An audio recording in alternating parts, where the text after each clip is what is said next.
Hello, শোনা যাচ্ছে? হ্যাঁ স্যার, হ্যাঁ স্যার, শোনা যাচ্ছে স্যার, কন্টিনিউ করুন হ্যাঁ, স্যার। আজ যেমন একটা আনন্দের মুহূর্ত, তেমন কিছুটা দুঃখেরও ক্ষণ।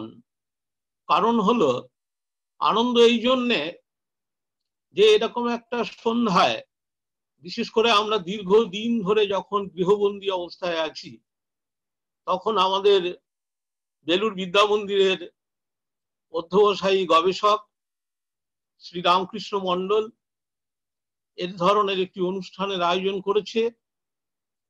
আবার দুঃখের কারণ হলো, আমরা যে ধরনের সেমিনার করে অভ্যস্ত, সেই কাছাকাছি থাকা, পাশাপাশি বসা, সেই কায়িক সান্নিধ্য, সেগুলো আর পাচ্ছি না এবং পাবোও না। যখন বক্তব্য শেষ হবে, তখন আমরা জানি যে আমাদের অধ্যবসায়ী কিছু মানুষ, তারা কাছে আসতেন, কৌতূহলী চোখে তারা কিছু জিজ্ঞাসা করতেন, সেগুলো আজকে আর হবে না। যদিও আমাদের ইন্টারঅ্যাক্টিভ সেশন আছে, তা হলেও এই দূরে থেকেও কাছে, উপনিষদের কথায় তদ দূরে তদ বন্ধিকে, আপনারা যারা দূরে আছেন তারা আমার কাছেই আছেন। মূল বিষয়ে আসি। রবীন্দ্রনাথ ভারতীয় দর্শন একটা অবিনাভাব সম্বন্ধে সম্বদ্ধ। একজনকে অপর থেকে পৃথক করা যায়নি। তার সাহিত্য কীর্তি যত আলোচনা করেছি, তত দেখেছি, বিস্মিত হয়েছি যে রবীন্দ্রনাথ কার মতো। উত্তর, রবীন্দ্রনাথ রবীন্দ্রনাথ ইব। রবীন্দ্রনাথ রবীন্দ্রনাথেরই মতন। তিনি অনন্যয় অলঙ্কারী মণ্ডিত, নয়, তার কোনো সদৃশতা নেই। আকাশকে কার সাথে তুলনা করব? গগনম গগনাকার। সাগরকে কার সাথে তুলনা করব? সাগরোপম। আমাদের সক্রেটিস থেকে স্বামী শারদানন্দজি, প্রত্যেকেরই একটি কথা ছিল, all good poets are inspired. কবিও তেমনি অনুপ্রাণিত, দিব্য ভাবনা এবং মর্ত ভাবনা একাকার হয়ে গেছে তার রচনায়। মানুষ তো শুধু জীব নয়, দর্শনের ভাষায় মানুষ হলো বুদ্ধিবৃত্তি সম্পন্ন জীব। তাই দুঃখের আত্যন্তিক বিনাশ, তার উপায় সন্ধানী হয়েছে মানুষ যুগ যুগ ধরে। ঋষিদের কাক ভোরের জিজ্ঞাসা ছিল, মানুষের কল্যাণ কিভাবে হবে?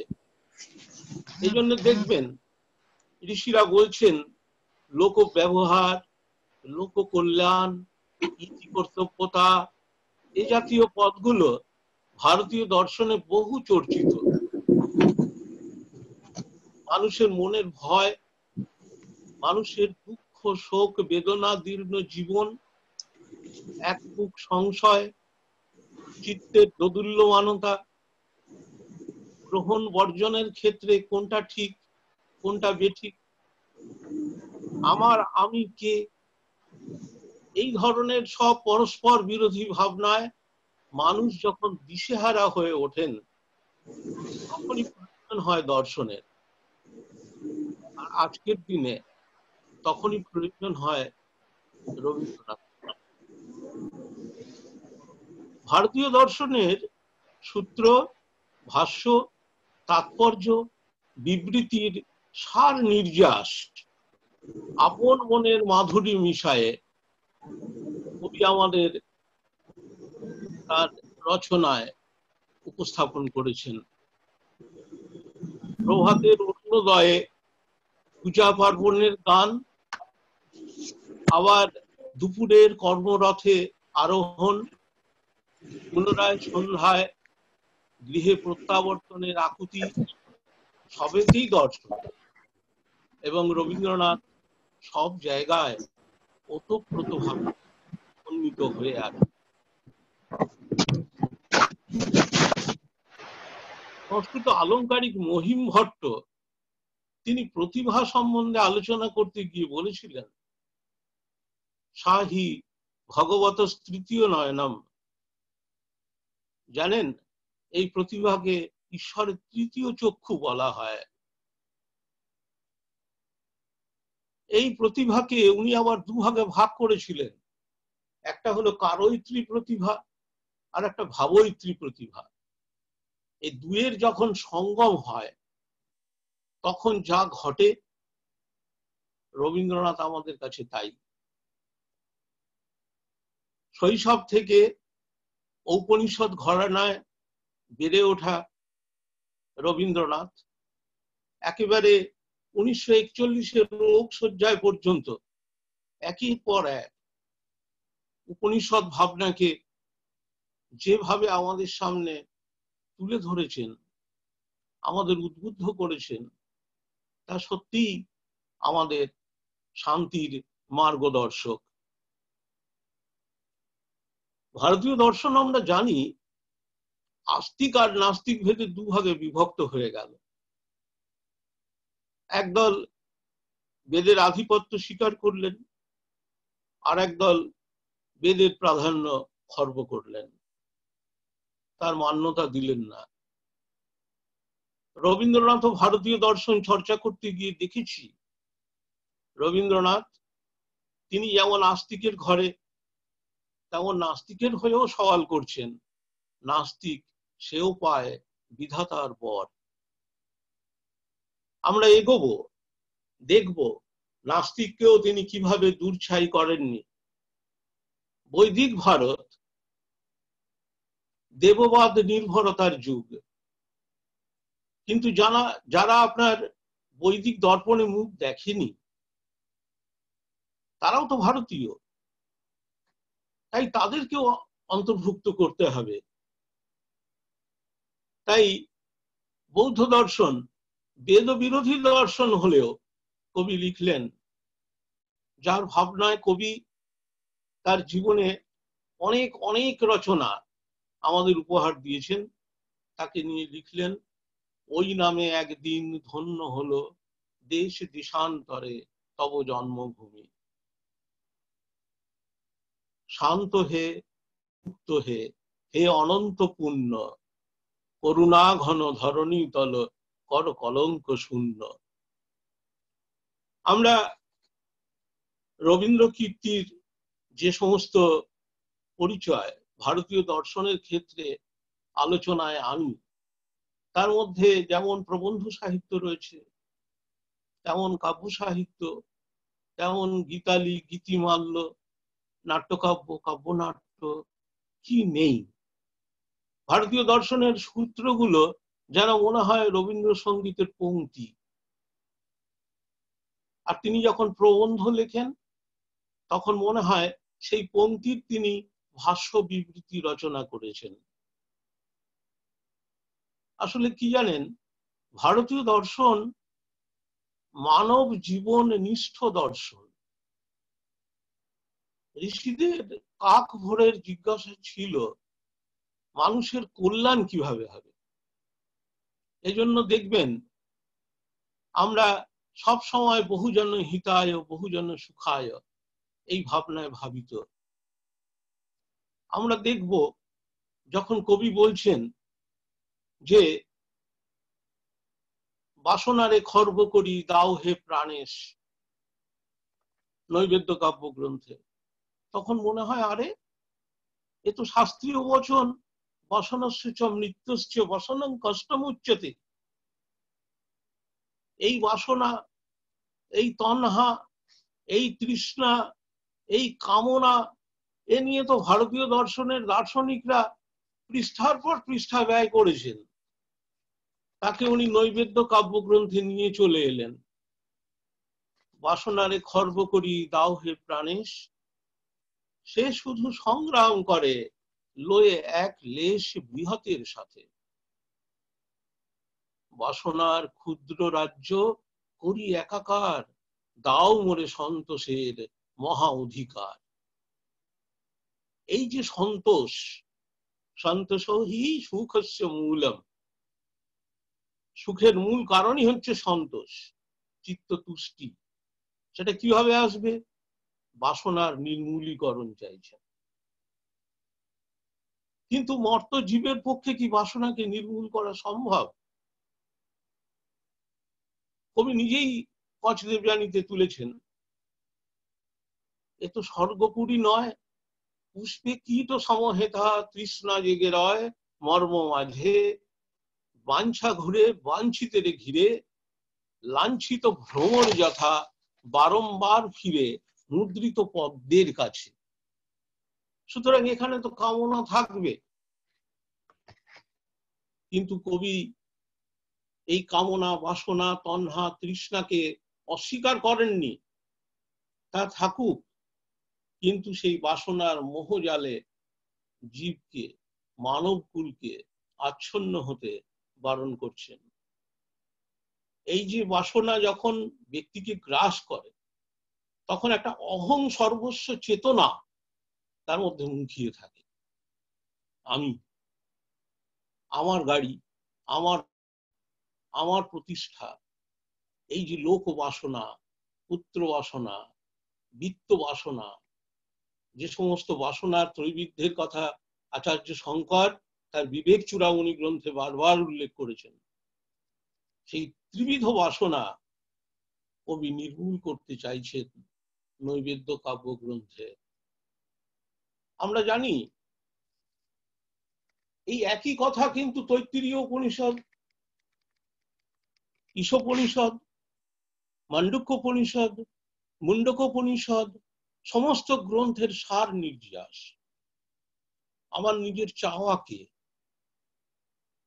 সীমিত করতে হবে, আমার আত্মনিয়ন্ত্রণ, এই আত্মনিয়ন্ত্রণের অধিকারের কথা আমরা সমস্ত পড়ি তথ্যগত দিক থেকে, কিন্তু তাকে জীবনে তার ব্যবহারিক প্রয়োগে কবি দার্শনিক রবীন্দ্রনাথ দেখাচ্ছেন। কবির মতে বাসনা সর্বস্ব মানুষ ভোগের পেছনে ছুটে মরে। শান্তিনিকেতনে বলছেন নিবন্ধ, জীর্ণ হয়, জীবনের শান্তিকে বাসনা ব্যাহত করে। আমরা জানি বৌদ্ধ দর্শন একটা আলয় বিজ্ঞান এবং প্রবৃত্তি বিজ্ঞান, দু ধরনের বিজ্ঞানের কথা বলেছেন। আলয় বিজ্ঞান হলো আমি চেতনা, অহম আকার বিজ্ঞান, আমি আমি আমি। এই আলয় বিজ্ঞান ছুটে যায় প্রবৃত্তি বিজ্ঞানের কাছে। এই প্রবৃত্তি বিজ্ঞান হলো দৃশ্যমান যে বস্তু প্রপঞ্চ, সেই বস্তু প্রপঞ্চের প্রতি মানুষের ঐকান্তিক যে এগিয়ে যাওয়ার প্রবণতা। অহম আকার আলয় বিজ্ঞান তাকে নিয়ন্ত্রণ করতে পারে। বৌদ্ধের যে মূল চারটি সম্প্রদায়, মাধ্যমিক, যোগাচার, সৌত্রান্তিক এবং বৈভাষিক, এরা প্রত্যেকেই কিন্তু সম্মিলিতভাবে বলেছেন বাসনাকে নির্মূল করার কথা। রাগাদি জ্ঞান সন্তানা বাসনচ্ছেদ সম্ভবা চতুর্নামপি বৌদ্ধানাম মুক্তিরেশ প্রকীর্তিতা। অর্থাৎ বৌদ্ধদের চারটে সম্প্রদায় মেনে নিল এই যে রাগ, রাগ মানে ক্রোধ নয়, অনুরাগ,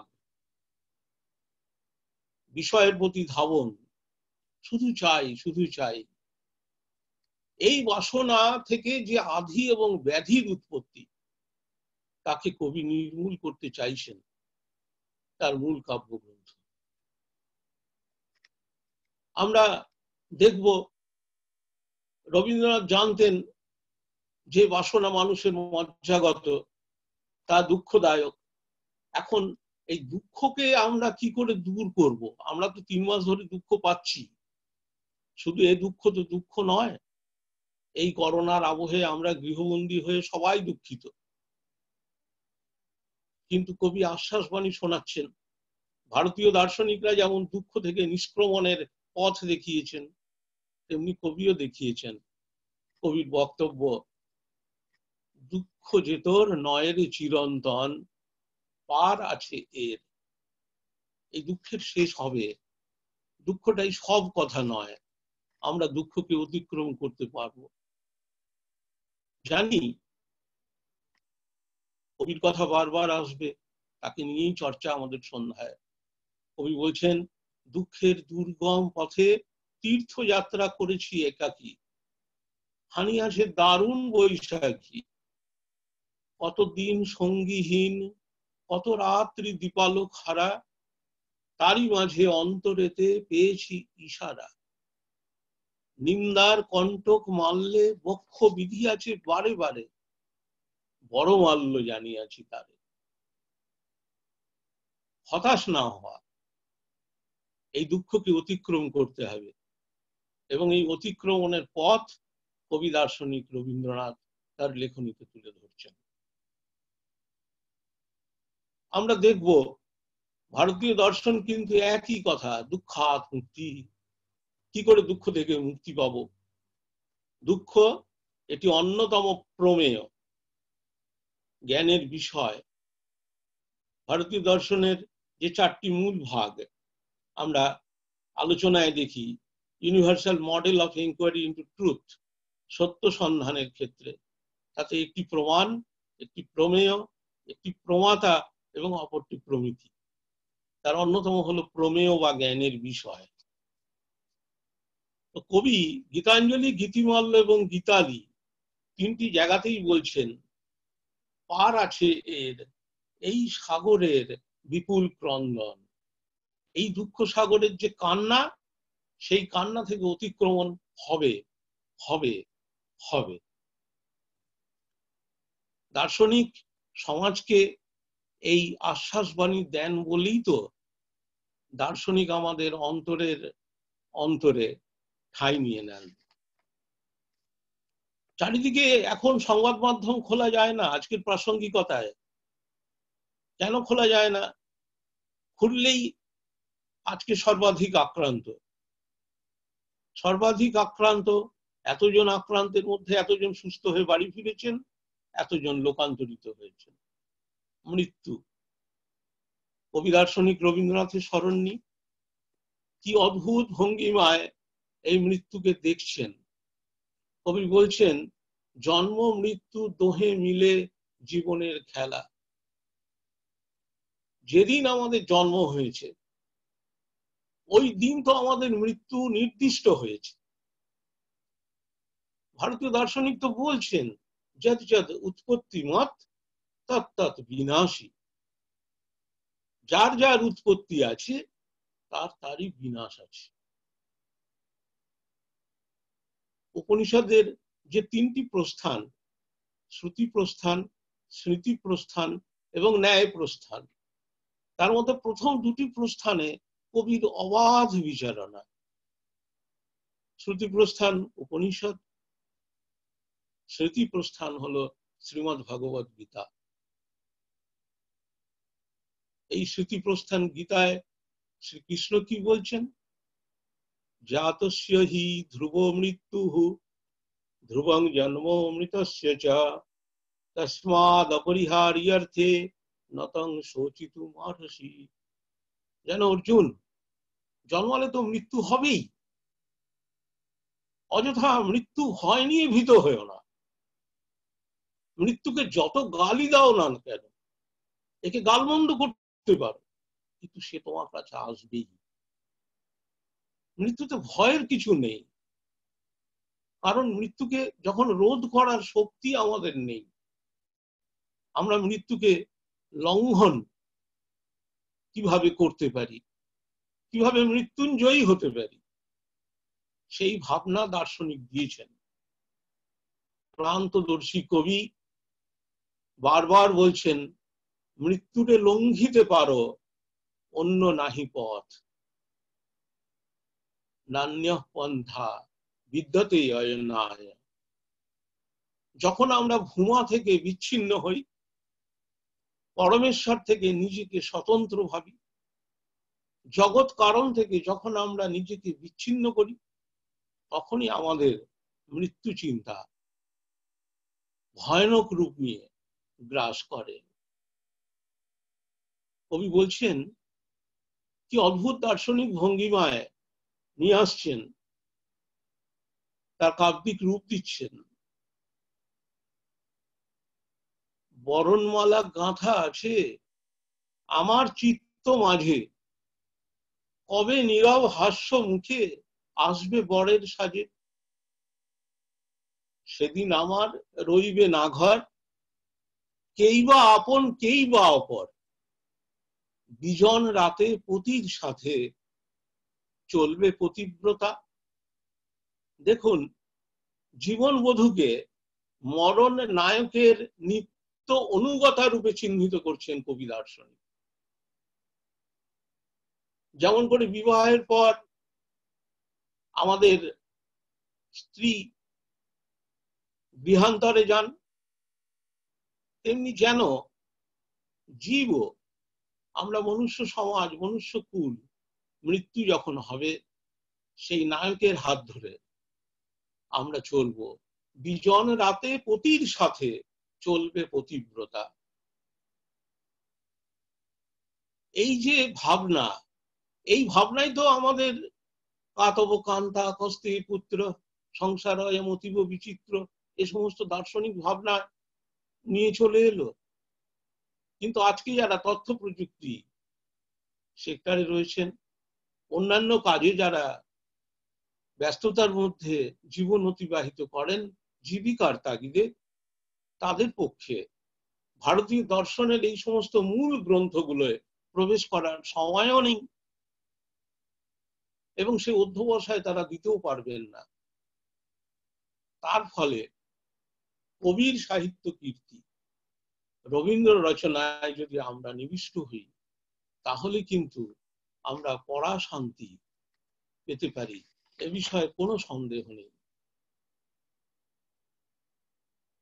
দর্শন শাস্ত্র দুটো বিষয়ের উপর খুব জোর দেয়। একটা হলো আমি কি গ্রহণ করব, আর একটা হলো আমি কি বর্জন করব। আমরা দর্শনের ভাষায় একে বলি একটা গ্রাহ্য আর একটা ত্যায্য। রবীন্দ্রনাথ বারংবার কোনটা গ্রহণ করব এবং কোনটা বর্জন করব তা দেখাচ্ছেন।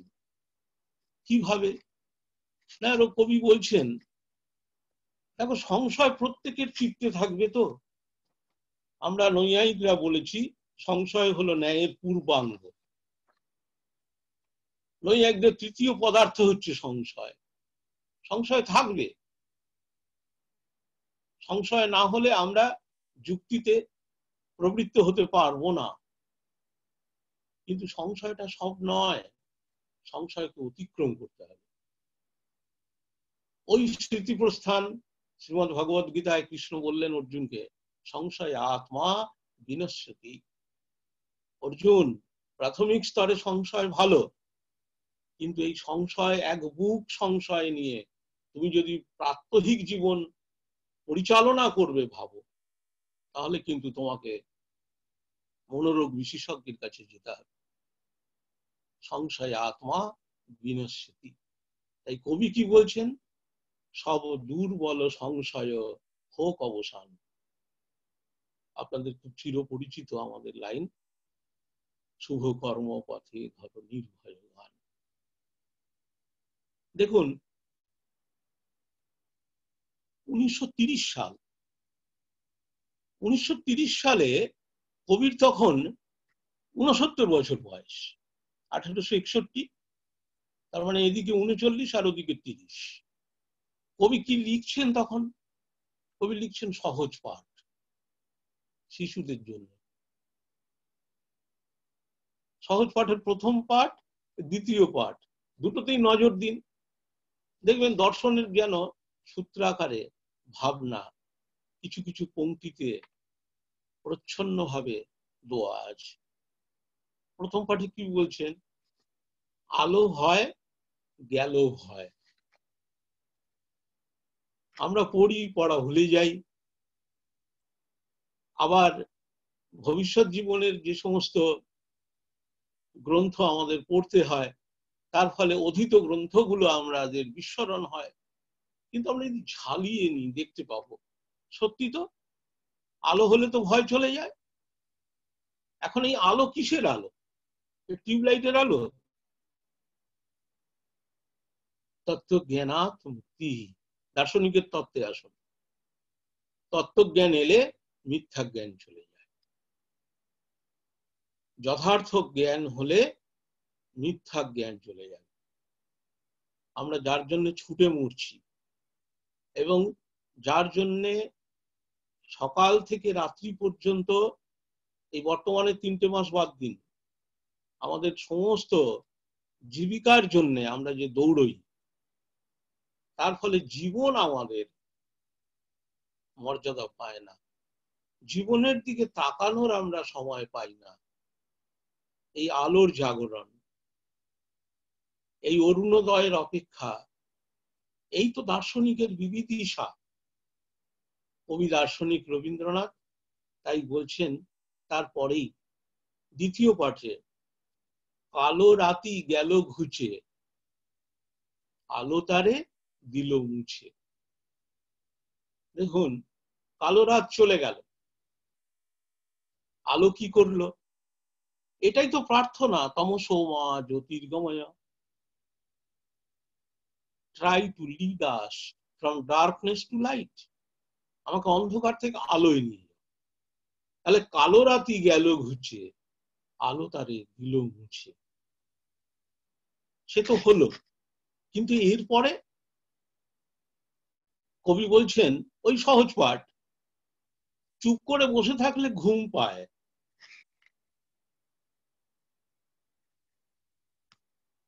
দেখবেন লক্ষ্মীর পাঁচালিতেও আছে, আলস্য তেজিয়া সুতা কাটো বামাগণ। হ্যাঁ, তো চুপ করে বসে থাকলে ঘুম পায়, আলস্যকে পরিত্যাগ করতে বলছেন।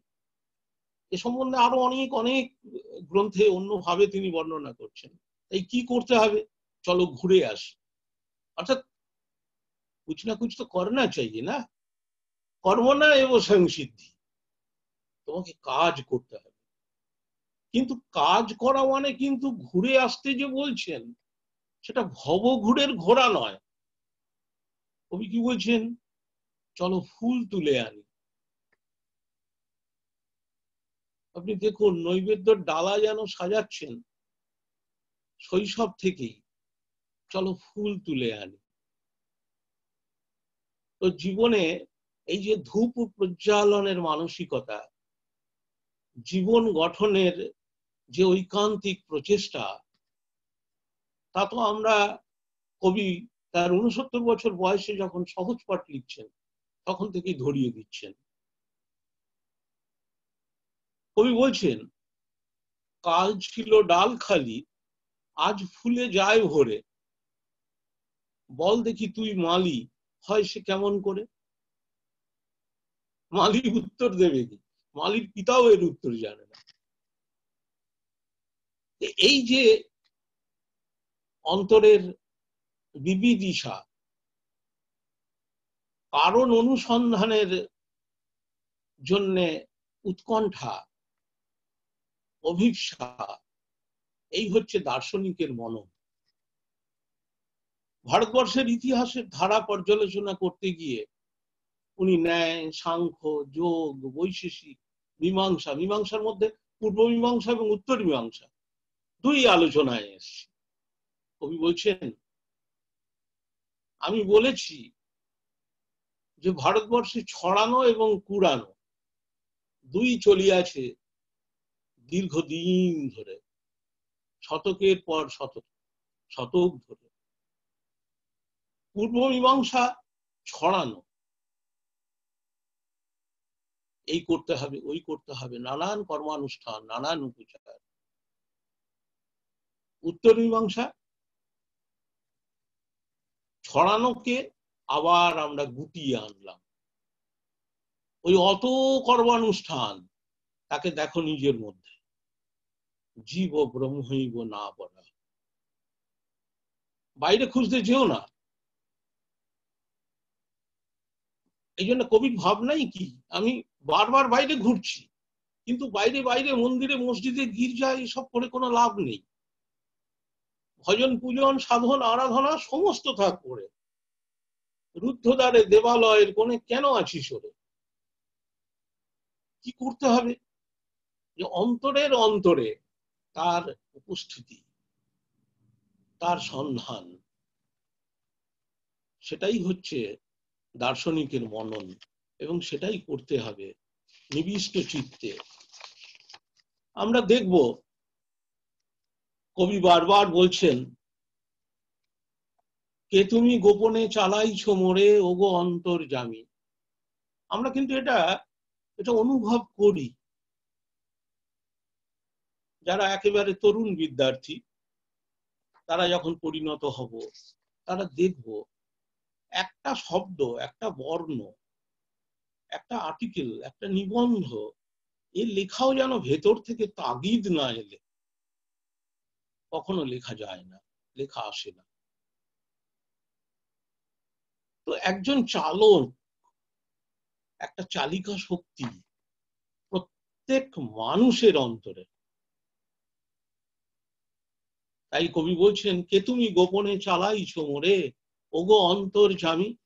এই অন্তর্যামীর যে কনসেপ্ট, এটা ভারতীয় দর্শনে রামানুজ, আচার্য শ্রী রামানুজের যে বিশিষ্টাদ্বৈতবাদ, সেখানে আমরা পেয়েছি এই অন্তর্যামীর সন্ধান। পরম করুণাময় ভগবানের উপস্থিতি অন্তর্যামী রূপে কবি চিন্তা করছেন, এবং কবির ভাবনা ওই নৈবেদ্যয় কবি বলছেন, রাত্রিবেলায় শুতে যাওয়ার সময় কবি ভাবেন সকালে প্রথম চোখ খুলে অন্তর্যামীকে দর্শন করবেন।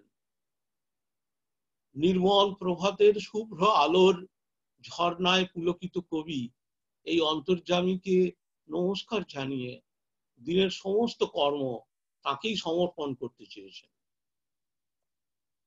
নিশীথ নয়নে ভেবে রাখি মনে ওগো অন্তর্যামী, প্রভাতে প্রথম নয়ন মেলিয়া তোমারে হেরিব আমি ওগো অন্তর্যামী।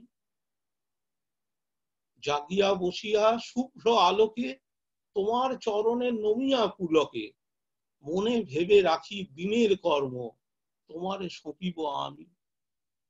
এই তো শরণাগতি। শ্রীমদ্ ভগবত গীতায় এই শরণাগতির কথাই বারবার বলা হচ্ছে। সর্বধর্মান পরিত্যাজ্য মামেকম শরণং ব্রজ। এখানে ধর্ম মানে কিন্তু আমরা যে ধর্মের কথা বলি, হিন্দু মুসলিম বৌদ্ধ খ্রিস্টান জৈন, তা নয়। মামেকম শরণং ব্রজ, অহম অন্তর্যামী রূপেণ অস্মি। আমি অন্তর্যামী রূপে তোমার কাছে আছি। এই যে আমরা বলি কোয়ামস অফ কনসেন্স, বিবেকের দংশন, বিবেক আমাকে পরিচালিত করছে, অন্তর্যামীরই শব্দান্তর। আমরা দেখব কবি এই বারবার অন্তরের অন্তরে নিজেকে খোঁজার কথা বলছেন, এবং এতেই তৃপ্তি আমাদের। ভারতীয় দর্শন চর্চায় আমরা শ্রুতি প্রস্থানে যদি মন দিই, দেখব ওঙ্কার একটা খুব গুরুত্বপূর্ণ স্থান এবং সর্বোত্তম স্থান দখল করে আছে। কঠোপনিষদে পরিষ্কার আচার্য শঙ্কর বলছেন, সংগ্রহেণ সংক্ষেপত ব্রবীমি ওম ইত্যেতৎ। সামবেদীয় ছান্দোগ্য পনিষদের প্রথম অধ্যায়ে এই ওম নিয়ে বহু চর্চা আছে। ওম হলো পরমাত্মার প্রিয় নাম। মন্ত্রের শুরুতেই জন্য ওম। শ্রীমদ্ ভগবত গীতাতেও ওঙ্কারের প্রশংসা। কবি কি বলছেন শাস্ত্রের কথা নয় রইল, এটা কম্পারেটিভ স্টাডি করবার জন্য, তুলনামূলক বিচার করার জন্য আমি শুধু উদ্ধৃতি হিসেবে দিলাম। কিন্তু কবি কি বলছেন? কবি তার শান্তিনিকেতন প্রবন্ধে বলছেন, অসীম তো না নন, তিনি যে নিবিড় নিরবচ্ছিন্ন হাঁ, তাই তো তাকে ওং বলে ধ্যান করা হয়। ওং যে হাঁ, ওং যে যা কিছু আছে সমস্তকে নিয়ে অখণ্ড পরিপূর্ণতা। আমাদের মধ্যে প্রাণ জিনিসটি যেমন সীমার মধ্যে অসীম হচ্ছেও তেমনি ওম। ঔপনিষদ ব্রহ্ম, সেই প্রবন্ধে কবি আরো আরো নিপুণতর ভাষায় ওঙ্কারের স্বরূপ বিবৃত করছেন। প্রাচীন ভারতে ব্রহ্মের কোনো প্রতিমা ছিল না, কোনো চিহ্ন ছিল না, কেবল এই একটি মাত্র ক্ষুদ্র অথচ সুবৃহৎ ধ্বনি ছিল ওম। আমি কবিতার লাইন বলি, হেথা একদিন বিরামবিহীন মহা ওঙ্কার ধ্বনি, হৃদয় তন্ত্রে একের মন্ত্রে উঠেছিল রণরণী। তপস্যা বলে একের অনলে বহুরে আহুতি দিয়া, বিভেদ ভুলিল জাগায় তুলিল একটি বিরাট হিয়া।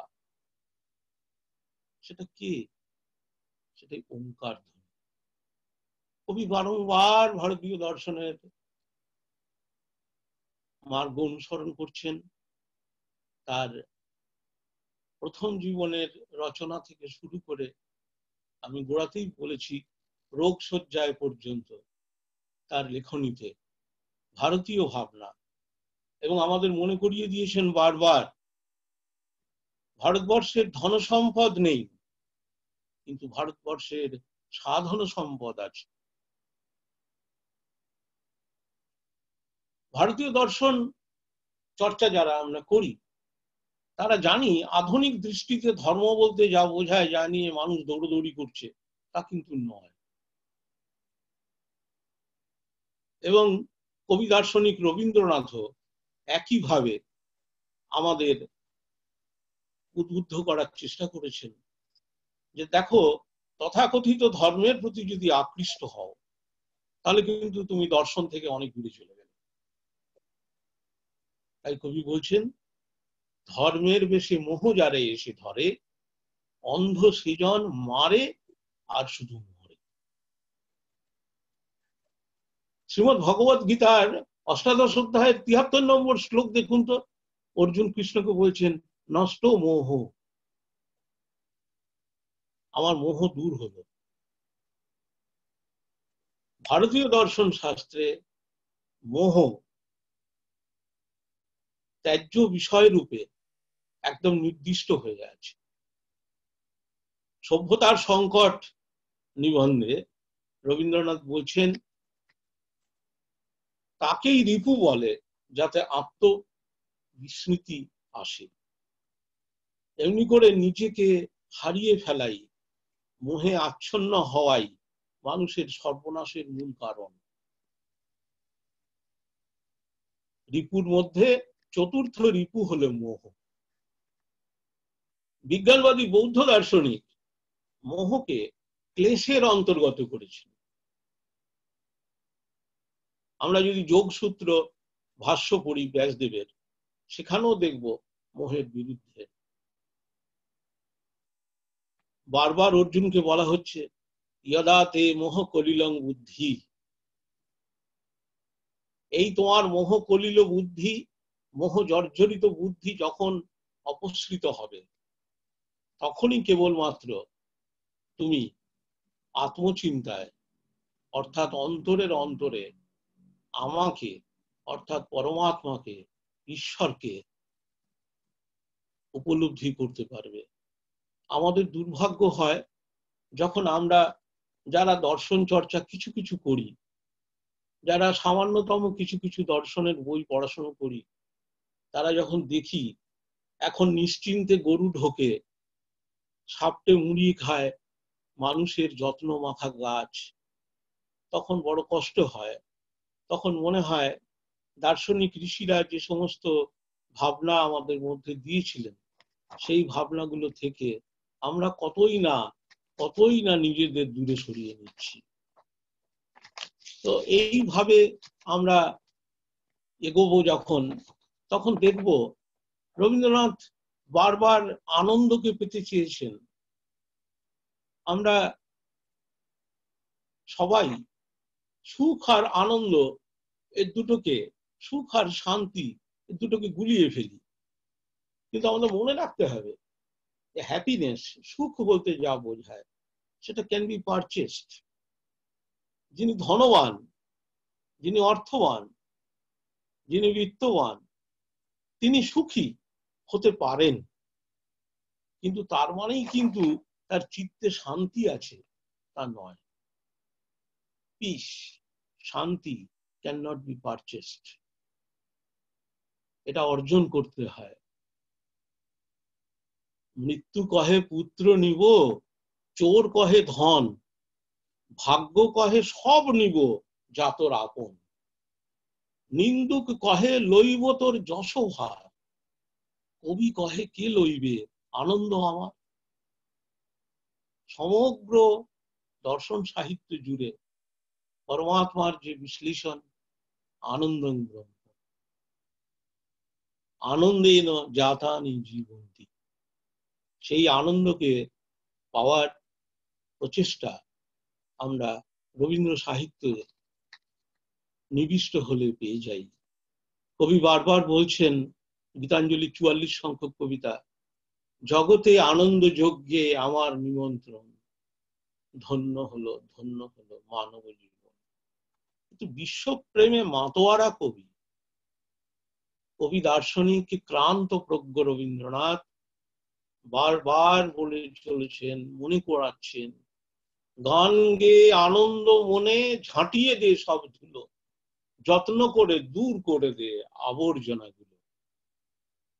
তাই নব আনন্দে জাগো আজি, এই যে গান সঙ্গীত। আমি নবরবি কিরণে আর এখন বলছি না, আর এখন তো সন্ধে। আমরা দেখতে পাবো রবীন্দ্রনাথকে যতই আমরা চর্চা করি ততই দেখব তিনি কিভাবে পৌরোহিত্য সম্প্রদায়ের, তার বিরুদ্ধেও তার কথা আছে।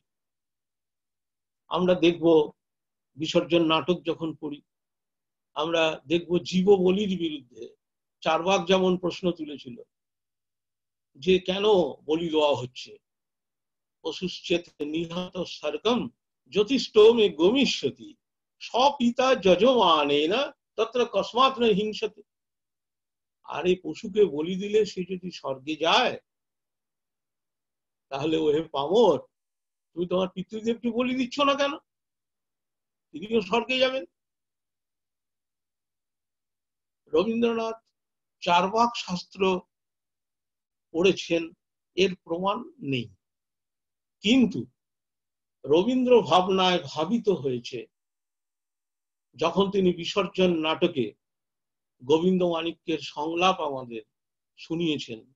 তখন আমরা দেখি যে কিভাবে উন্নীত হয়ে গেছে ওই চারবাকের সঙ্গে জীববলির বিরুদ্ধে কবির ভাবনা। শুনো সর্বলোক আমার নিয়মেই, পবিত্র পূজার ছলে দেবতার কাছে যে মহান্ধ দিবে জীব বলি, কিংবা তারই করিবে উদ্যোগ, রাজ আজ্ঞা তুচ্ছ করি নির্বাসন দণ্ড তার প্রতি। আজও কিন্তু এই শাস্তির বিধান আমরা করতে পারিনি, কবি চেতনায় এসেছিল।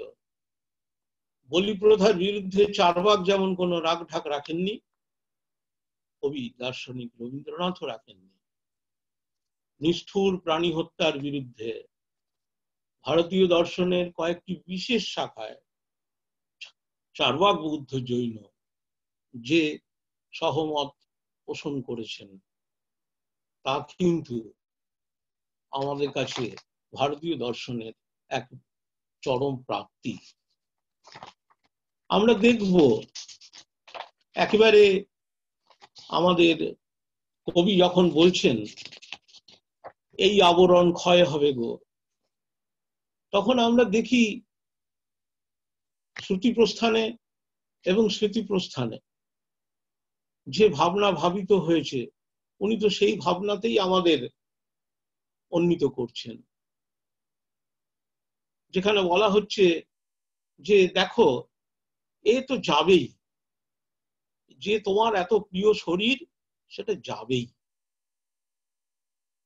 তার নিমিত্ত কারণ আসবে এবং ইউ হ্যাভ টু ডিপার্ট। আধুনিক কবি বলছেন যে এখানে সবই বাসা বাড়ি, এই পৃথিবীটাই তো বাসা বাড়ি, এই আবরণ ক্ষয় হবে গো। I and my body both are not identical. I am dwelling in my body. আমি আমার এই শরীরে বাস করছি, এটা আমার ধাম, শরীর আমার ধাম, আমি এই লোকে রয়েছি, এই দেহে আছি, কিন্তু এখানে সবই বাসা বাড়ি। তো রবীন্দ্র রচনাবলী যদি আমরা, কবির 978 সংখ্যক গান, এটা দেখব অবিদ্যাচ্ছন্ন, অবিদ্যায় আচ্ছন্ন যে সমস্ত মানুষ আমরা, আমরা কেমন আছেন বললেই শরীরকে ইন্ডিকেট করি, না আমার শরীরটা ভালো নেই, কারণ অ্যাজ ইফ আমি এবং আমার শরীর দুটো যেন বোধ আর আইডেন্টিক্যাল। কিন্তু দর্শনে দার্শনিক যেমন মনে করিয়েছেন, কবিও মনে করাচ্ছেন এই আবরণ ক্ষয় হবে গো, কিন্তু ক্ষয় হলে দুঃখে কিছু নেই, ভূমানন্দে লয় হবে। ঘটাকাশ, ঘটের মধ্যে যে শূন্যতা, ঘট ভেঙে গেলে সে শূন্যতা যাবে কোথায়? সে শূন্যতা মহাকাশে বিলীন হবে। তার ফলে আমরা দেখব আমাদের পাঞ্চভৌতিক শরীর, তাকে নিয়ে আমাদের এই যে ছটফটায়তে ভাব, একটা ছটফটানি, তা কিন্তু যেন না আসে, আমাদের বারবার কবি দার্শনিক মনে করিয়ে দিচ্ছেন। আর কি? আর হলো সত্যের প্রতি নিষ্ঠা। বারবার বলা হচ্ছে জয় জয় সত্যের জয়। আপনারা ভাবুন তো, আচার্য শঙ্কর থেকে ব্যোমকেশ বক্সী সবাই তো সত্য খুঁজে বেড়াচ্ছে ভিন্ন ভিন্ন উপায়, কিন্তু ক্রান্ত প্রজ্ঞ কবি সেই সত্যকে প্রতিষ্ঠার জন্য বলছেন 553 সংখ্যক গানে, মোরা বুঝিব সত্য, পুজিব সত্য, খুঁজিব সত্য ধন, জয় জয় সত্যের জয়। যদি দুঃখে দহিতে হয়, এখন যে পিরিয়ড আমাদের চলছে, তবু নাহি ভয় নাহি ভয়। যদি দৈন বহিতে হয়, তবু নাহি ভয় নাহি। এই যে উপনিষদের, মুন্ডকোপনিষদের সত্যমেব জয়তে নানৃতম, জানো সত্যই জয়লাভ করবে, মিথ্যা নয়।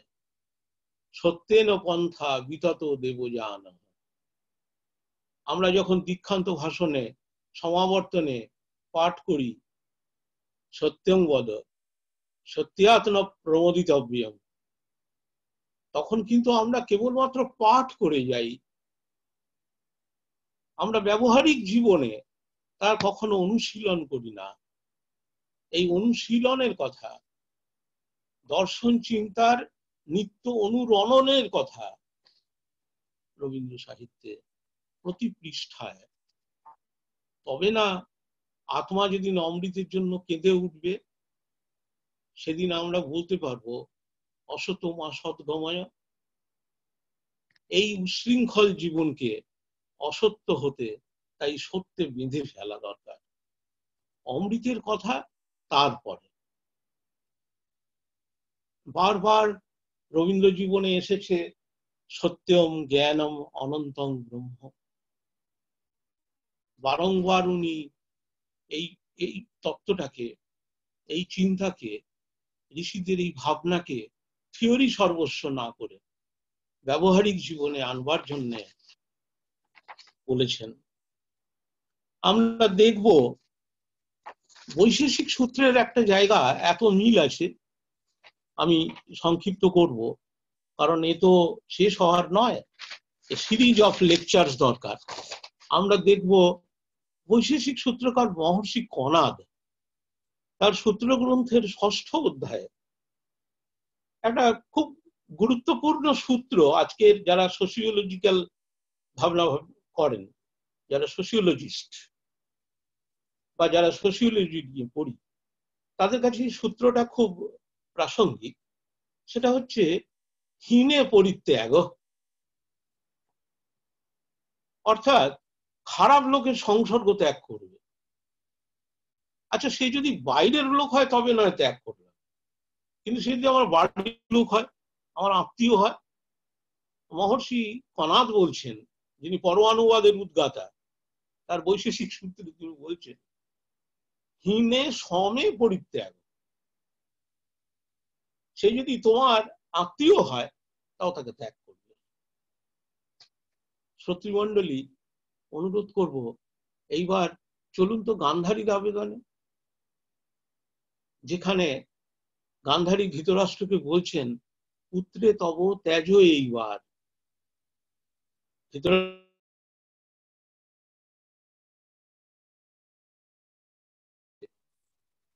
আমি পিতা। গান্ধারী তাকে মনে করিয়ে দিচ্ছেন আমি মাতা নহি, জাগ্রত হৃৎপিণ্ড তলে বহি নাই তারে, স্নেহ বিগলিত চিত্ত শুভ্র দুগ্ধ ধরে, উচ্ছ্বসিয়া উঠে নাই দুই স্তনবাহী তার সেই অকলঙ্ক শিশু মুখ চাহি। মোর হাসি হতে হাসি, বাণী হতে বাণী, প্রাণ হতে প্রাণ, তবু কহি মহারাজ সেই পুত্র দুর্যোধনে ত্যাগ করো আজ। মিলিয়ে নিন কণাদের সূত্র, হীনে সমে পরিত্যাগ। কি অদ্ভুত চিন্তন সাদৃশ্য, অথচ কি নিপুণ ভাবে কবি চেতনায় পল্লবিত। আমরা একেবারে শেষে, যেহেতু আমাদের বলাই আছে মিতঞ্চ সারাংশ বচহি বাগ্মিতা, ধৈর্যের সীমা থাকে, তো সংক্ষেপে গুছিয়ে বলাটাই হচ্ছে বাচনিক মুন্সিয়ানা। আমরা দেখব বিদ্যে বোঝাই বাবু মশাই সামান্য মাঝির কাছেও কিন্তু পরাস্ত হন। তাই এই স্বল্প সময়ে এই ধরনের রবীন্দ্র বারিধির পরিচয় তুলে ধরা, তার দর্শন চিন্তায় প্রবেশ করা নিতান্তই কঠিন কাজ। শুধু শ্রোতৃমণ্ডলীর উদ্দেশ্যে আমার আন্তরিক ও প্রীতি শুভেচ্ছা জানিয়ে তাই এখানে শেষ করছি। আপনারা সকলে ভালো থাকুন, সুস্থ থাকুন, নিরোগ শরীরে দীর্ঘদিন ধরে এইভাবে বিদ্যা সত্রে অংশ নেবার জন্য উৎসুক থাকুন। আমাদের চলার পথ মঙ্গলময় হোক। সাধু। সমাপতে। স্যারকে অসংখ্য ধন্যবাদ এবং আমরা আমাদের পক্ষ থেকে কৃতজ্ঞতা জানাই, স্যারকে আমাদের সবার পক্ষ থেকে শ্রদ্ধাপূর্ণ প্রণাম জানাই। এরপর যারা এই অনুষ্ঠানে অংশগ্রহণ করেছেন তাদের উদ্দেশ্যে আমাদের অনুরোধ যে আপনারা যদি আপনাদের কোনো প্রশ্ন থাকে তাহলে এক এক করে যদি সেই প্রশ্ন উপস্থাপন করেন আপনাদের পরিচয় দিয়ে, তাহলে আমরা খুব খুশি হব। আপনারা আপনাদের প্রশ্নগুলো এক এক করে করুন। স্যার স্যার প্রশ্ন করব এখন? হ্যাঁ, এখন আপনারা প্রশ্ন করুন। স্যার আমার কবিতা রায়, এখানে এই রবীন্দ্রনাথের দর্শন আর যে এমনি ইন্ডিয়ান ফিলোসফির স্যার যেটা বললেন, যা বললেন সেগুলো তো মানে আমাদের অত জানা নয়। স্যার বললেন, শুনলাম, অনেক উপকৃত হলাম। কিন্তু শিক্ষা দর্শনে রবীন্দ্রনাথের যে বক্তব্য, মানে শিক্ষার সাথে শিক্ষা যেটা হয় শিক্ষার মাধ্যমে যে সেলফ অ্যাকচুয়ালাইজেশন, তো এইখানে যে ফিলোসফির সাথে যে রিলেশন, সেটা কি সেলফ অ্যাকচুয়ালাইজেশনের জন্যই? হ্যাঁ, আপনাকে প্রশ্ন করার জন্য ভালো লাগছে, অনেক ধন্যবাদ। হ্যাঁ, প্রশ্ন তারাই করেন যারা মনোযোগ দিয়ে শুনছেন। আমাদের বারবার কঠোপনিষদে বলা হয়েছে যে তাদৃগ্ন ভূয়াৎ নচিকেত প্রশ্না, তোমাদের মতো জিজ্ঞাসু কেন ঘরে ঘরে হয় না। তো এই প্রশ্নের উত্তর রবীন্দ্রনাথের শান্তিনিকেতন এবং ঔপনিষদ ব্রহ্ম, এই নিবন্ধ দুটি পড়লেই পাওয়া যাবে, যেখানে উনি বারংবার বলছেন সাধ্যায় প্রবচনাভ্যাং ন প্রমোদিতব্যম। লার্নিং এবং টিচিং থেকে নিজেদের কখনো সরিয়ে নেওয়া যাবে না। ঠিক আছে, নেক্সট। হ্যাঁ, পরের জন। স্যার আমি পুষ্পেন, আপনার স্নেহধন্য ছাত্র, প্রণাম নেবেন। হ্যাঁ বলো। আমার একটাই প্রশ্ন থাকছে যে আমরা কি রবীন্দ্রনাথকে কোন রকম কোন ধর্মের মধ্যে ধরে রাখতে পারি? মানে ধরুন আস্তিক বা নাস্তিক বা ব্রাহ্ম বা বৌদ্ধ, এরকম কোন ধর্মের আকার কি দিতে পারি ওনার সৃষ্টিকে বা ওনার নিজের বেড়ে ওঠাকে? আর আরেকটা হচ্ছে যে ওনার পূজা পর্যায়ের যে নিবেদন আমরা পাই, সেটাকে আমরা কিভাবে দেখতে পাই? হ্যালো, হ্যাঁ শোনা যাচ্ছে? রিপিট করব? না না, রিপিট করতে হ্যাঁ, হবে। আমি শুনতে পাচ্ছি স্যার। প্রথম প্রশ্নের যে উত্তর সেটা হলো যে রবীন্দ্রনাথকে কোনো ধর্মের গণ্ডির মধ্যে আমরা ফেলবো না, এই জন্যই তিনি ব্রহ্ম বিহারকে এত সমর্থন করতেন। উনি ওনার লেখায় বারবার বলছেন যে ব্রহ্মের কোনো মন্দির নেই, তিনি প্রতীক মাত্র। এই জন্য ওঙ্কারের আলোচনায় আমি কিছুটা এইদিকে যাবার চেষ্টা করেছিলাম। এই ব্রহ্ম বিহারের কথা যোমাং পশ্যতি সর্বত্র, সর্বভূতেষু যোমাং পশ্যতি, এই ভাবনায় রবীন্দ্রনাথ ভাবিত ছিলেন। যিনি আমাকে সব জায়গায় দেখেন, তিনি আমার বাইরে নন, আবার তিনি অন্যেরও বাইরে নন। এই যে ভূমা চেতনা, যেই ভূমা চেতনার কথা রোগশয্যাতেও কবি বলছেন, সেটাই হলো কবির ধর্ম, মানব ধর্ম, এবং কবির দেবতা হচ্ছে নরদেবতা। ঠিক আছে? আর ওইটা বললাম স্যার, পূজা পর্যায়ে যখন নিবেদন আমরা পাই, কথাগুলো কেটে যাচ্ছে। স্যার পূজা পর্যায়ে লেখা পাই তো রবীন্দ্রনাথের, পূজা পর্যায়ে। হ্যাঁ পূজা পর্যায়ে। হ্যাঁ পূজা পর্যায়ে। হ্যাঁ, পূজা পর্যায়ের যে কথাগুলো, হ্যালো, হ্যাঁ স্যার। হ্যাঁ, যেমন মনে করো গীতাঞ্জলি। হ্যাঁ, গীতাঞ্জলির প্রথম যে লাইন, প্রথম 4টি পংক্তি বলি, আমার মাথা নত করে দাও হে তোমার চরণ ধুলার পরে, সকল অহংকার হে আমার ডুবাও চোখের জলে। এখানে মনে হতেই পারে যে কবি বোধহয় সগুণ উপাসক, কবি পৌত্তলিক, কারণ চরণ চিন্তা করছেন।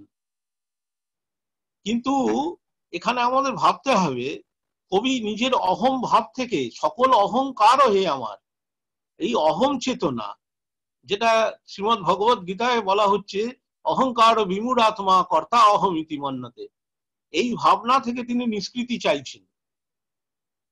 ফলে কোনো মতেই পৌত্তলিকতায় আমরা রবীন্দ্রনাথকে রাখবো না, ভূমা চেতনায় ব্রহ্মবিহারী কবি দার্শনিক। তাতে পূজার ক্ষেত্রে কোনো অসুবিধা হওয়ার কথা নয়, কারণ যিনি সর্বভূতে আছেন তিনি আমার ঘরেও আছেন। এখানে ব্যক্তি চেতনা এবং সার্বজনীন চেতনা দুটো উন্নীত হয়ে গেছে।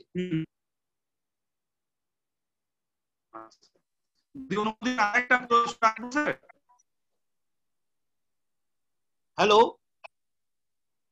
এর পরের জন প্রশ্ন করুন, এর পরের জন। Sir hello. হ্যাঁ শুনছি। স্যার আমি শ্রেয়সী চট্টোপাধ্যায়, আপনি আমার প্রণাম নেবেন প্রথমেই। একটা অসম্ভব ইনফরমেটিভ সেশনের জন্য আপনাকে অসংখ্য ধন্যবাদ। আমার প্রশ্নটা হচ্ছে, রবীন্দ্রনাথের অনেক গানেই তো আমরা দেখি পূজা পর্যায়ের বা প্রেম পর্যায়ের আলাদা করা অনেক সময় ডিফিকাল্ট হয়ে পড়ে। তো কোথাও কি এটা মনে করা যায় রবীন্দ্রনাথের যা ঈশ্বর চেতনা তাই হয়তো প্রেম চেতনা? বাহ, সুন্দর। আপনার হয়েছে তো প্রশ্নটা? হ্যাঁ স্যার, এবার বলি। হ্যাঁ স্যার হয়ে গেছে। রবীন্দ্রনাথের ভাবনায় আপনি প্রেমের যে কথাটা আনলেন, দেখুন প্রেম মানেই কিন্তু দ্বৈত চেতনা সেখানে থাকবে। দ্বৈত ভাবনা ছাড়া কখনো প্রেম হয় না। অর্থাৎ আমি তুমি এর অস্তিত্বকে মেনে নিলে তবেই প্রেম আসে। ভক্ত ভগবান বলুন, প্রেমিক প্রেমিকা বলুন, তার মানে আমি ছাড়া প্রেম নয়, আমি ছাড়া প্রেম হতে পারে না। কিন্তু প্রেমের সার্থকতা তখনই হবে যখন আমিকে বিসর্জন দেওয়া যায়, যখন পাপড়ি কি পাখা চেনা নাহি যায়, কার মধু কার মুখ, নাহি গুঞ্জন শুধু ভুঞ্জন, সুধা পান শুধু সুখ। আপনি দ্বৈত থেকে অদ্বৈতে যাচ্ছেন। হ্যাঁ স্যার। দেখুন কনসেপচুয়াল নলেজটা, আমি দ্বৈত, আমি যখন উপাসনা করছি, আমি যখন আমার উপাস্যকে জানাচ্ছি আমার অন্তরের আরতি, তখন আমি দ্বৈত ভূমিতে। কিন্তু যখন আমি এই ভাবনায় ভাবিত হতে হতে হতে হতে, এটা আমার ব্যক্তি জীবন, সমাজ জীবন এবং আমার আরাধনার আরাধকের সম্বন্ধ সমস্ত ক্ষেত্রে প্রযোজ্য, দ্বৈত থেকে অদ্বৈতে কিন্তু উত্তীর্ণ না হলে, অর্থাৎ আমিকে বিসর্জন না দিলে সেই তুমিকে পাওয়া যায় না। Within a twinkle of an eye, নিমেষের মধ্যে ক্ষণিকের জন্য হলেও সেই আমিকে বিসর্জন দেয় দ্বৈত, সে অদ্বৈতে যায়। Thank you sir, thank you so much. এরপরে পরের জন প্রশ্ন করুন।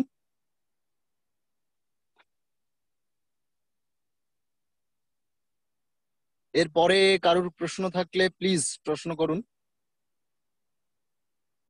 স্যার আমি বলছি। হ্যাঁ বলুন। হ্যাঁ শুনছি। হ্যালো হ্যালো বলছেন একটা জায়গায়। হ্যাঁ স্যার হ্যালো। হ্যাঁ আবার প্রথম থেকে প্রশ্নটা করুন। হ্যাঁ আমি বলছি যে আমি কবিতাতে এক জায়গায় বলছেন যে এ যে তত্ত্ব কথা, এ কবির বাণী নয়, আমি বলবো এ সত্য, তাই এ কাব্য। এ আমার অহংকার, অহংকার সমস্ত মানুষের হয়ে। উনি বলছেন এ আমার অহংকার, অহংকার সমস্ত মানুষের হয়ে। স্যার বলছি যে কবি কিন্তু চাইছেন যে আমি থেকে নিষ্কৃতি চাইছেন বা আমিকে বিসর্জন দিতে চাইছেন। তাহলে কবি এইখানে মানুষের হয়ে যে অহংকার করছেন, তাহলে উনি কি বলতে চাইছেন? এখানে কোন দর্শন ভাবনা স্যার প্রকাশ পাচ্ছে, এখানটা একটু বললে ভালো লাগবে। হ্যাঁ অনুরোধ রাখবো, শঙ্করাচার্যের বিবেক চূড়ামণি যদি সময় হয়, স্বামী লোকেশ্বরানন্দজির বঙ্গানুবাদ সহ আছে, আপনি যদি পড়েন তাহলে আপনার এই উত্তর পেয়ে যাবেন। এই যে অহংকার সমগ্র মানুষের হয়ে, তার কারণই হচ্ছে নরোত্তম দুর্লভং লোকে, মনুষ্য জন্ম হি সুদুর্লভম। ফলে এই যে দুর্লভ মনুষ্য জন্ম আমি পেয়েছি, এই অহংকার হচ্ছে পাকা আমি। এই আমি বোধ, আমি সেই শিবরূপ অক্ষয় অব্যয়, যে আমি আকাশের মতো যিনি সর্বগত পূর্ণ, আদি অন্ত বিরহিত যিনি বরণীয়, হৃদয়েতে যিনি চিন্তনীয়, সেই আমি কথা বলা হচ্ছে।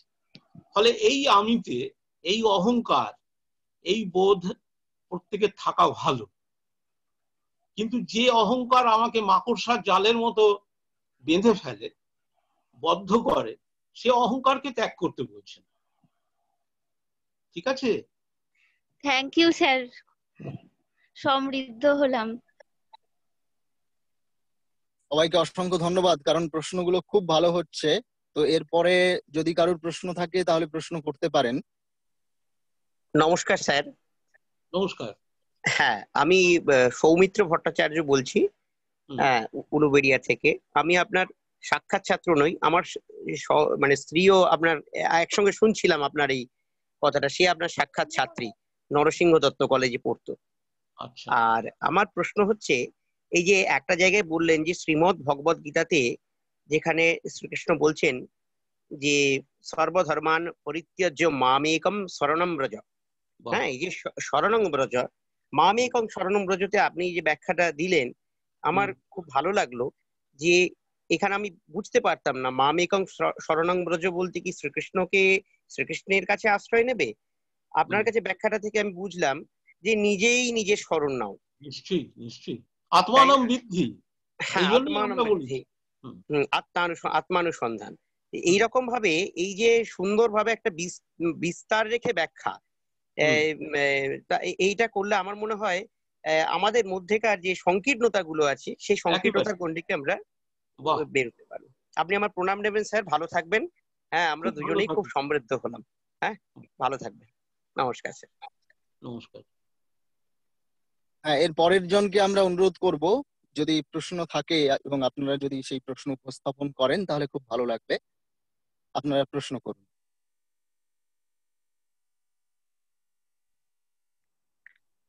স্যার, আমি সঞ্জয় চক্রবর্তী বলছি, আমার প্রণাম নেবেন। নিলাম। আমার প্রশ্ন হলো, আপনি যে বললেন যে পুষ্পেন্দার প্রশ্নের উত্তর, মানে এতেই বলছি যে রবীন্দ্রনাথ আস্তিক নাস্তিক ভেদে কোনো দার্শনিক, মানে উনি চারবাক দার্শনিক, উনি ন্যায় দার্শনিক, এরকম ভাবে কিছু বলা যায় না? এবং আমার পরের প্রশ্ন হলো যে আপনি যে বিভিন্ন দর্শনগুলো আছে, হ্যাঁ, কথা বন্ধ হয়ে যাচ্ছে, সাউন্ড আসছে না। ইন্টারনেট কানেকশনের প্রবলেম হচ্ছে মনে হচ্ছে স্যার। আচ্ছা, আমি প্রথম প্রশ্নটা শুনতে পেয়েছি, এটার উত্তর দিচ্ছি। রবীন্দ্রনাথকে কোন নির্দিষ্ট ধরাবাঁধা ছকে দার্শনিক হিসেবে শিলমোহর দেওয়া যায় না। উনি সমস্ত ভারতীয় দর্শন সম্প্রদায় তাকে টাচ করে গিয়েছেন। ফলে তাকে আমরা কখনোই নৈয়ায়িক, বৈদান্তিক এইভাবে, যেমন আমরা বিভিন্ন দার্শনিকের নাম শুনলেই একটা শিলমোহর দিয়ে দিই, তকমা এঁটে দিই, সেরকম কিন্তু দিতে পারবো না বা চেষ্টাও করব না। শুধু দেখানো যে কিভাবে তিনি এত বড় বিশাল দেশের সমস্ত শাস্ত্র সাহিত্যকে, ভারতবর্ষের এই অনাদি অনন্ত কাল থেকে যে সমস্ত শাস্ত্রের পরম্পরা চলে আসছে, তাকে কিভাবে তিনি স্পর্শ করছেন এবং নতুন আঙ্গিকে আমাদের কাছে রাখছেন।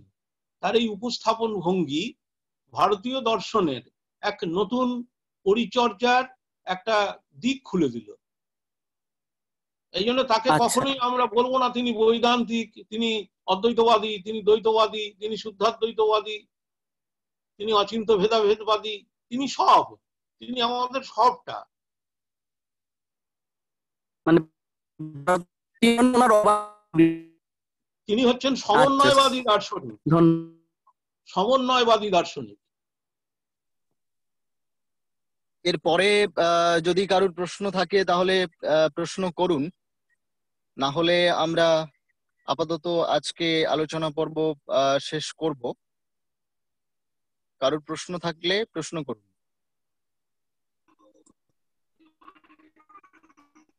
হ্যালো হ্যালো, হ্যাঁ শোনা যাচ্ছে, বলুন। হ্যাঁ বলুন বলুন।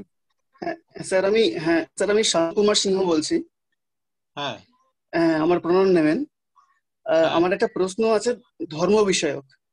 তা ভারতীয় দর্শনশাস্ত্রের ধর্ম সম্পর্কে যা জানি এবং আধুনিক সমাজে ধর্ম সম্পর্কে আমরা যেটা তথাকথিত ধর্ম, মানে রিলিজিয়ান হিসেবে আমরা যাকে বুঝি ধর্ম আধুনিক দৃষ্টিতে, রবীন্দ্রনাথের দৃষ্টিতে ধর্ম বলতে কি বোঝায় এবং তিনি কি তথাকথিত ধর্মকে বোঝান?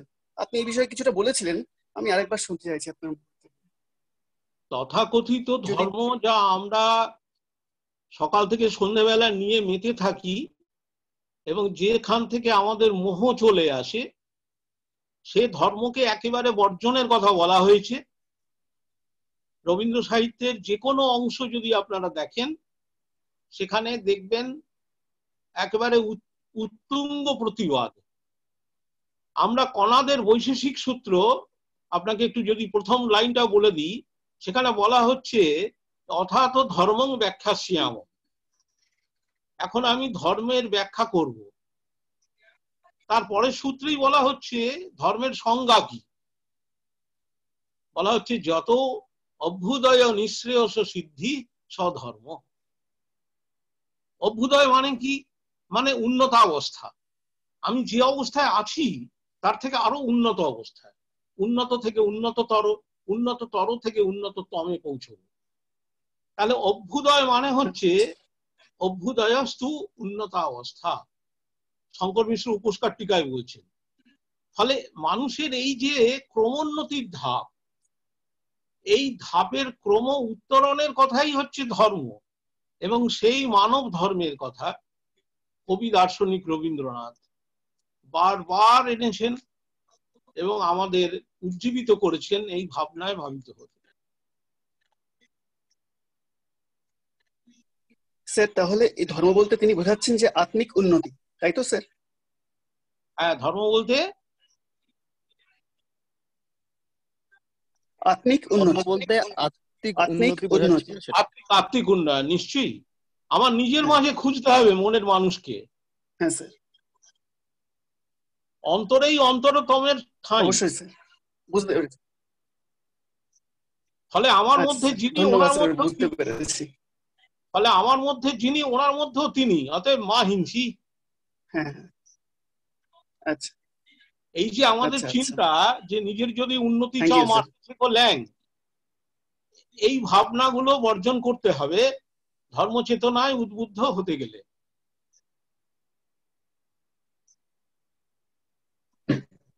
এরপরে যদি কারোর প্রশ্ন থাকে প্রশ্ন করতে পারেন।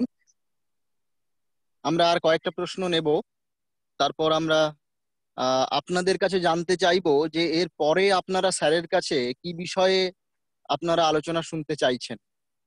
এটা স্যারকে আপনারা সরাসরি আপনারা বলতে পারবেন, স্যারের কাছে আবদার রাখতে পারবেন। আমরা পরবর্তীকালে সেই বিষয়ে আলোচনার একটা আয়োজন করব। তো যদি প্রশ্ন না থাকে তাহলে আপনাদের পক্ষ থেকে পরবর্তী আলোচনা কি বিষয় নিয়ে হতে পারে সেই নিয়ে আপনাদের মতামত এখন আপনারা জানাতে পারেন।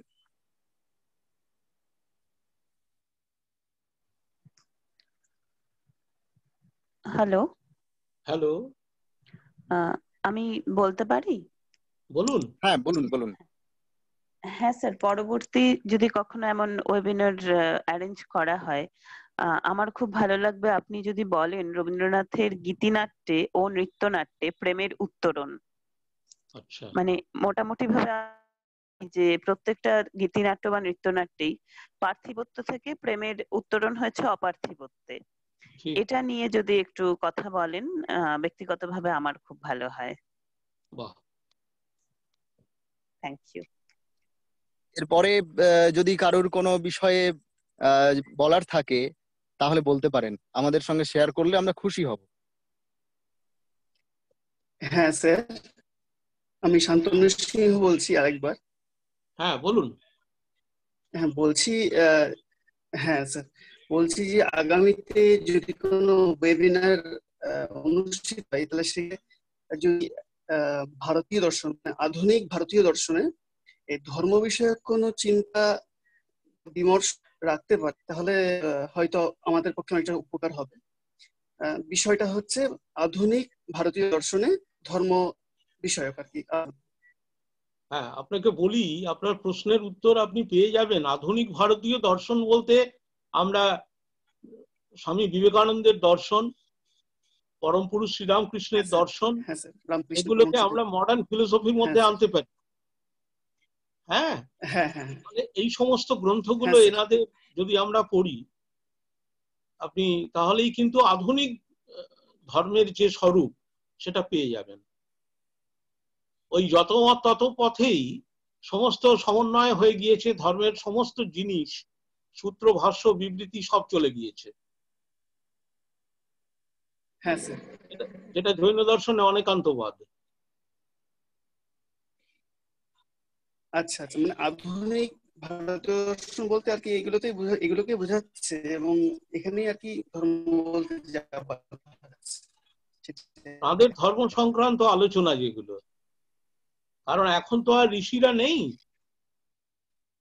ফলে এখন ঋষিদের প্রণীত শাস্ত্র আর দর্শনের প্রবর্তক হিসেবে যারা, তাদের আমরা নিতে পারছি না।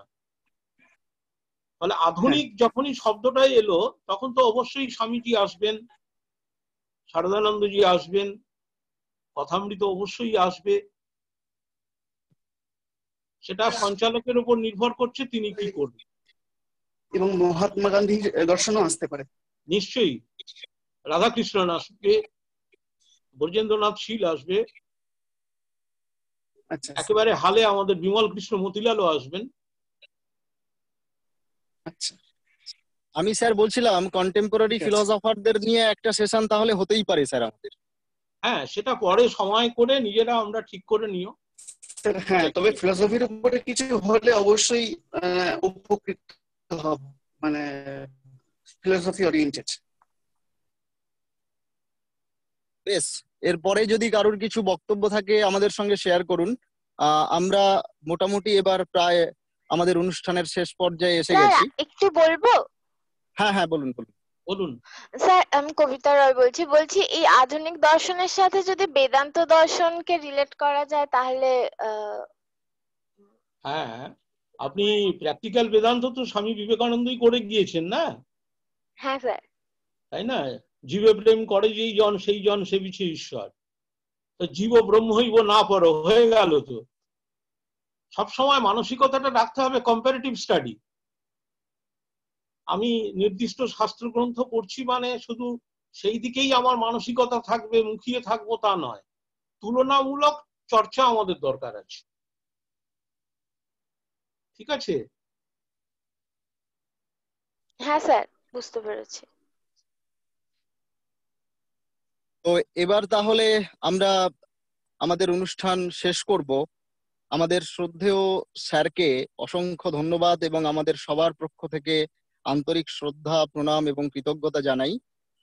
এবং আপনারা যারা আজকে এই অনুষ্ঠানে যোগ দিলেন এবং আমাদের এই অনুষ্ঠানটিকে সার্থক করে তুললেন, আপনাদেরকেও আমরা আমাদের আন্তরিক কৃতজ্ঞতা জানাই। এর পরবর্তীকালে আমরা যখন কোনো অনুষ্ঠান আয়োজন করব, আপনারা সেই সময় আপনাদের উপস্থিতি দিয়ে, আপনাদের প্রশ্ন দিয়ে, আপনাদের বক্তব্য দিয়ে আমাদেরকে এইভাবে সাহায্য করবেন, আমাদের পাশে থাকবেন, এই প্রত্যাশা রেখে আমরা আজকের অনুষ্ঠান শেষ করছি। সবাই খুব ভালো থাকবেন, সুস্থ থাকবেন, এই প্রার্থনা রেখে আজকে আমরা আমাদের অনুষ্ঠান শেষ করলাম। সবাইকে আবারও অসংখ্য ধন্যবাদ, নমস্কার জানাই।